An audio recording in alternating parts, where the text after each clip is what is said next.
Hi everyone, I'm Ali GREYMOND. Today I'm answering questions about OCD recovery that you left under Ask a Question About OCD video. First question is, hey Ali, hope you're doing good. Thanks a lot. You helped me a lot in my recovery. My question is that I'm doing ERP. You told us in Bureau, the thought itself is an exposure. It comes with fear. That's okay. Now we have to prevent the response of reaction and we don't have to do compulsion no matter what. Let the thoughts be in the mind. Don't try to figure them out. No more rumination, no more reassurance, no more analyzing. Right. But somebody told me ERP means expose yourself to the fear. Like I have harm OCD. So I'll work with my fear. Like I'll cook with the things that trigger me, like sharp things, knife. Now I'm confused. What's the right way to do ERP? Please answer my question. So both are correct. So the thought itself is the exposure. That's one. And you can say, for example, if you had two thoughts come in throughout the day, okay? That's so you disregarded both of them, you did two exposures. Well, now you've also on top of it also cooked, also did all the other things that scare you, right? Now you're just up the level of exposure, and on top of it you're showing your brain that you're so not scared that you're gonna create these exposure triggers on your own as well. And it's a very powerful thing because it speeds up your recovery because you're attacking the brain. Just the way the brain is attacking you, you are attacking the brain, so it really does help. So both are important, but I just want to kind of point out one thing, that if you just do, say for example, you just do the on purpose exposures as they call them, so you're going to expose yourself on your own time frame, but when accidental exposures, surprising exposures come in, then you kind of fall and do reassurance behaviors. You're never going to recover that way. So I would say accidental exposures first, and make on purpose exposures a bonus. However, in the beginning of recovery, when you're first starting out, you might only be able to handle exposures when you are prepared for them, because that's just the most you can do. So if you're in the very beginning of recovery and you're not sure how to start, you're not sure how to be able to do recovery work because of um, how anxiety producing it is, that's a good way to start. But again, with the goal that eventually you have to be able to handle accidental exposures. Next question is, hi Ali, during my vacation I developed OCD, but ever since school started, I don't find myself having intrusive thoughts as often as before. However, the situation gets worse on weekends. When I find myself alone, the thoughts pop up. Would you say that I'm recovering due to the fact that I'm having way less thoughts, even though because I'm in school, I don't do a lot of reassurance? Or is it normal for OCD sufferers to suffer way less when they become more active? It's normal for people who have OCD to suffer way less when they're more active, because at least to some extent your brain is focused on something else. So yes, that is very much how OCD goes. But and also the fact that you are feeling worse on the weekends is also something I see a lot. And I find on the weekend there's less to do, but there's more pressure to feel good because you need to relax. It's the weekend, right? And when you can't, it's like it it almost triggers OCD, that you start to feel worse because you're trying to feel better. So your brain's like, oh, you're worried about not feeling better. Okay, I'll send you more thoughts, like that. Um, so since you've already pinpointed times um, when you are feeling worse, the most important thing now is to do ERP in those times. So you already know you're going to feel worse on the weekend. So whenever thoughts come in, you're going to disregard. At this point, your brain might throw a variety of different thoughts. So again, any thought that has to do with any of your themes, you're disregarding the same. Don't attribute one thought as more important than another. They're all the same. They're all OCD. We're disregarding all of them. Next question is, hi Ali, I get bad thoughts like I'm asking God for punishment. These thoughts are loud and sound like my voice, so it sounds like I have said it. Um, as it sometimes teams up with my facial movements, so it seems to me that I have said it instead of the thought, so I get scared. When I try to rectify to say, no, actually, I was saying this, but I ended up saying something worse. What shall I do in this situation? Thanks in advance. Your videos have helped me massively. You just have to step over whatever OCD tells you and just say, nope, that's just not true. I'm just not reacting. That's just not true. I'm moving on. This is OCD. And you don't have to explain yourself. You just say it one time and move on. And then after a while, don't say anything at all. Responding to OCD is not exactly uh, no you're responding, so it's not exactly no response, but it's a good stepping stone if you can't refuse responding altogether, because it's just, you know, it's just tough sometimes not to respond at all, so if you can just do a little bit but then disregard the rest of the way, that would be good. But eventually you don't want to respond to it at all. Yeah, whatever OCD tells me, sure, disregarding like that.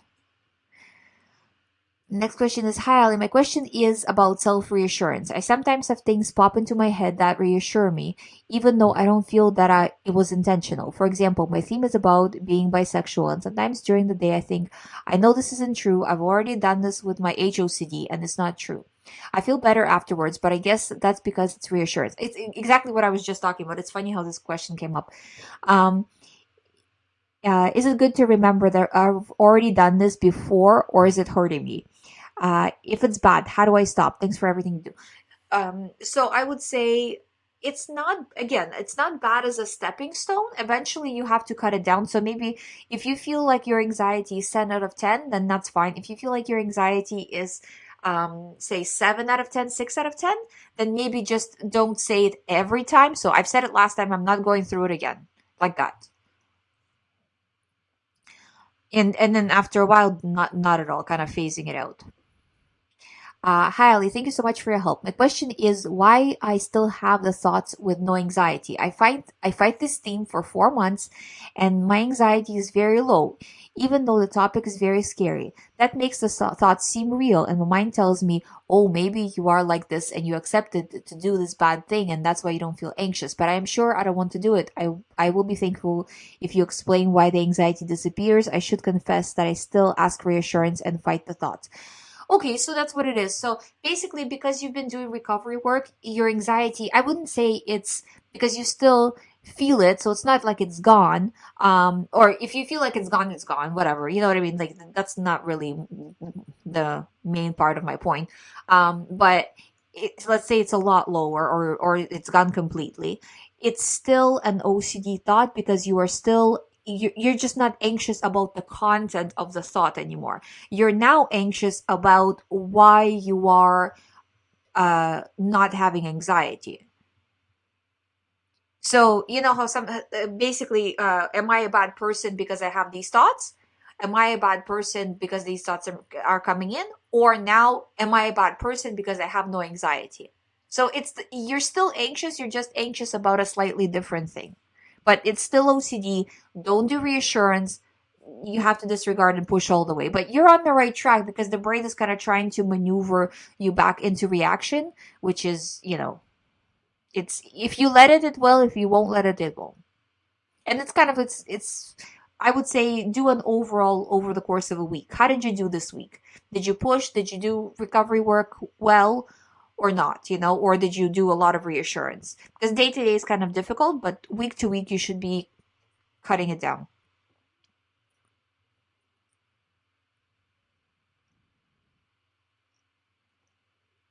Also, in the most of the time, the thought comes on only when I see something related to it. In my case, this thing is everywhere, so this is why the thoughts come in so much.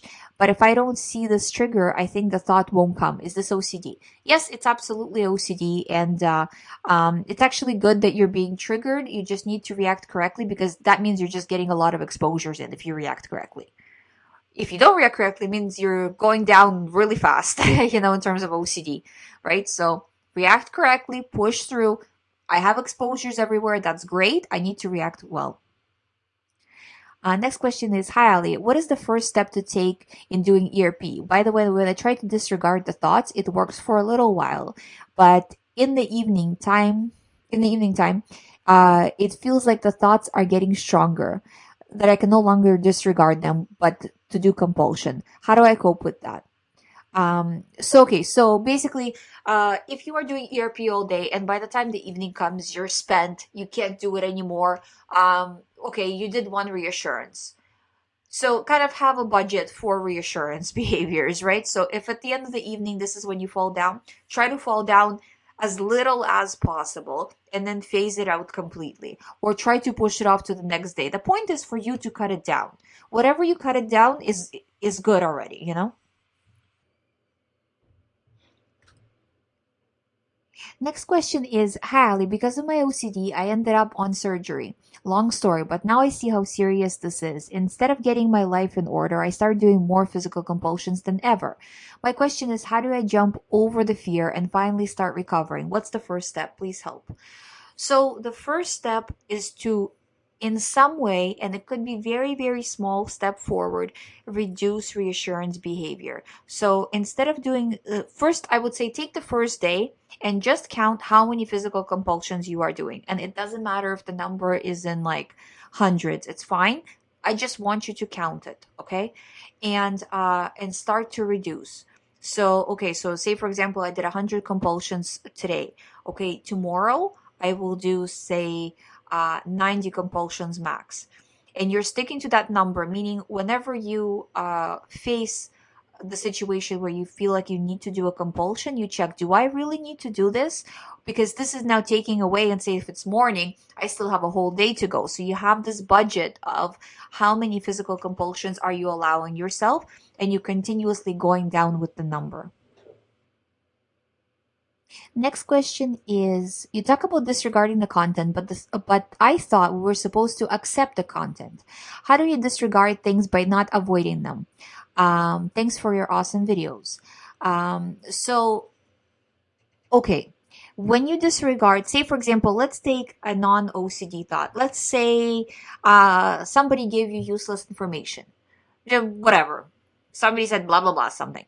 Okay, what do? You say, okay, thank you. I accept that that is your opinion and I choose to disregard. So you accept the content of being in your head. You accept the thought as being there because it is there. You got to give it room because it's taking the room anyway. So you accept it as being there. It is there. That is true. But it is not valid. So it's true. But now we need to move on because it doesn't mean anything. There's nothing behind it. And you've done reassurance too many times to know, to not, to kind of see that this is same thing, just slightly different, but really the same thing. So it's kind of like you're doing both, basically. Next question is, hi Ali, thank you for the really great work that you do. How do you deal with the exposure that causes real trauma every time it arises and sets you off in a bad way? Do you leave it and do other exposures until you get stronger? What do you do? So if this is exposure that you really can't, because the point of exposure is to do response prevention. If you feel like the response prevention is not happening, there's no point in doing that exposure. It's exactly what you're saying. It's just over your head right now. It won't be like that forever. It is just like this for now, and we just have to push through on other things for now. And then once those things get on track, then this one won't seem so severe. Next question is, I'm still trying to let the thought go, but doing ERP and bringing the thought up is making it very difficult. How do you do ERP if you have the thought for ROCD? Um, I'm assuming it's ROCD because it says RJOCD, but I think that that's just a typo. So okay, so for ROCD, relationship OCD, I'm assuming again, um, when the thought comes in, you're choosing to disregard. Thought comes in again, you're choosing to disregard. Um, I don't think you need to really be bringing up the thought because really as the thoughts come in you're disregarding them. To bring them up on purpose with relationship OCD doesn't seem as valid because the thoughts are there for you anyway 24 hours a day. So this is not the kind of OCD where you need to do on purpose exposures a lot unless it's a certain situation that is triggering you. In that case you need to put yourself in that situation. Again, nothing like weird or dangerous or anything like that, just normal things that won't trigger anyone else but trigger you, and then disregard. So doing that, but unless in you might have some of the, or say of if you're avoiding something because you're scared, right? Again, normal things that other people don't avoid, but you avoid. In those situations, you need to do on purpose exposures. But in terms of the thoughts, yeah, thought comes in, you're disregarding. And that's kind of the main part of it. You need to be able to do that more and more as you go. So just keep practicing that. And if you feel like it's a certain thought that's getting you all the time, then practicing with like bringing up that specific thought that keeps triggering you on purpose. And again, disregarding. So, okay, I fell down, disregarding when the thought came out of the blue and surprised me. Okay, now I'm going to bring this thought back up on purpose now that I feel a little bit better. Like that. That's how you want to treat it.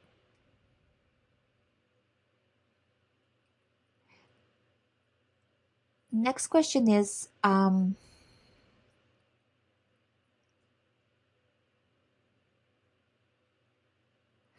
OCD come back again after recovery? Potentially, it can come back if there is a stressful situation, if something happens that catches you out of the blue.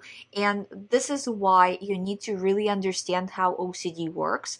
So, if it does come back, if it attempts to come back, I'm not going to say if it comes back, if it attempts to come back, you will be able to disregard and you won't fall for it. You understand different OCD themes, you understand how OCD works, you understand what to do, what not to do.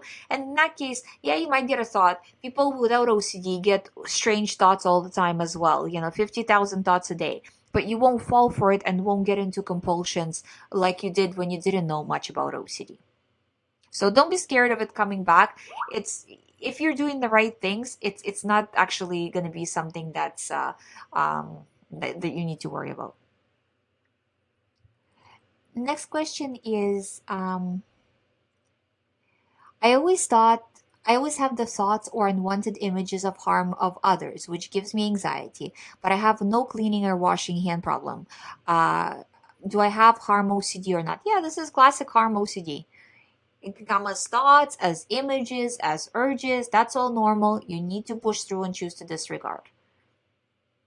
Just look at it as, okay, OCD thought, who cares, I'm disregarding. And it can give you a very scary image, a very scary urge that you're going to do something. Still choose to disregard. You won't be wrong. I've never seen anybody with harm OCD, not to give you reassurance, but I've never seen anybody with harm OCD harm anybody. It doesn't happen. You just need to push through the fear and just continue to do things as you normally would do them, not doing avoidance behaviors, like avoiding knives, not analyzing how exactly you felt in one specific moment. So kind of just not doing the reassuring and avoidance behaviors. And then you will see as you do this, the anxiety will go down. But again, just like a question that was a few before, right? That the anxiety goes down and the person is like, well, the anxiety went down. What does this mean? Now I kind of don't want the anxiety to go down because I want to have anxiety, because when I don't have anxiety, I worry that what if I'm actually a bad person who now doesn't have anxiety?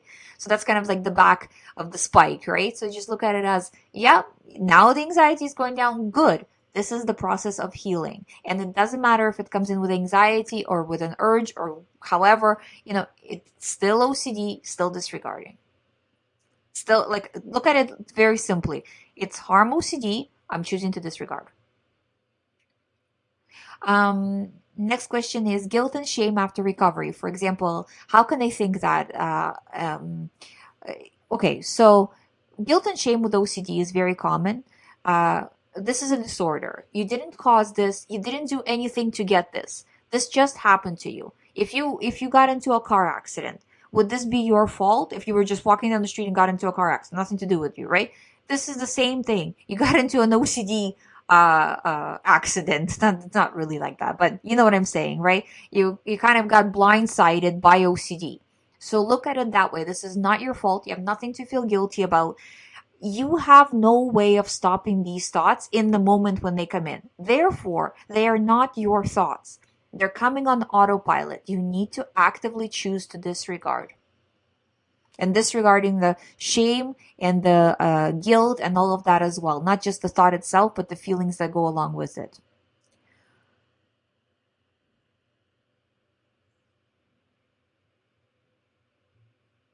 Next question is, hi Ali, my OCD seem pretty much focused around something that I did in the past. Even though the event is irrelevant, now the thoughts and feelings still bother me and I get the obsessive thinking pattern.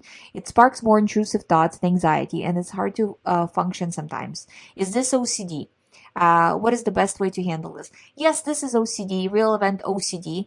And you just have to say anything to do with this event. I'm not figuring it out. I'm not going back into the past. I'm not analyzing.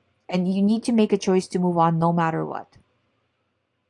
And kind of stick to that choice throughout the day, obviously. So, and some days are going to be better than others, but generally you're making the choice to stick to it. Even if you fail from time to time, most of the time you have to show your brain that this event is off limits. I'm not thinking about it anymore.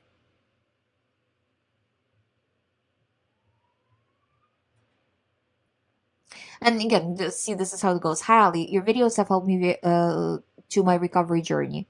I had harm OCD. Sometimes I can ignore and let them go, but sometimes not. And when I feel okay, the thoughts uh, auto searching for the fear that I'm scared of the most. What should I do? So nothing. You just let it search, whatever, and then when it finds something, do your best to choose to disregard until it just runs out of material.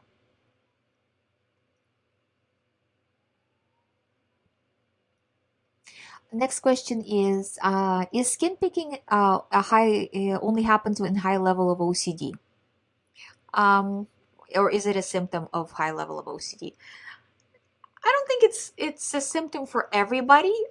People deal with skin picking, but it's not like a must for everybody who's dealing with OCD. It's, I would say, and again, I'm a coach, I'm not a doctor, so in terms of how um skin picking relates to OCD, you would have to be, you can't just ask any doctor either because they won't know much either, honestly.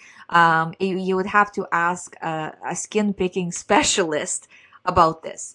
I know a lot of people with OCD have it. Um, and I basically, the simplest way to put it is it's just because of high level of anxiety. And to an extent, also, it's kind of like a habit. It becomes a habit, but usually people do this when the anxiety goes really high. So as you are reducing OCD, also try to do more meditation, more calming practices, and you should see the level of skin picking go down. That's the end of the video for today. I do have still more questions. I will answer them in tomorrow's video. Thank you so much for watching. If you haven't subscribed to this channel, please subscribe. I do daily videos about all things related to OCD, and I do these Q&As about once a month. I usually do them. So thank you for watching. If you would like to do one-on-one recovery program with me, all the information, as always, is on youhaveocd.com. I'll see you tomorrow.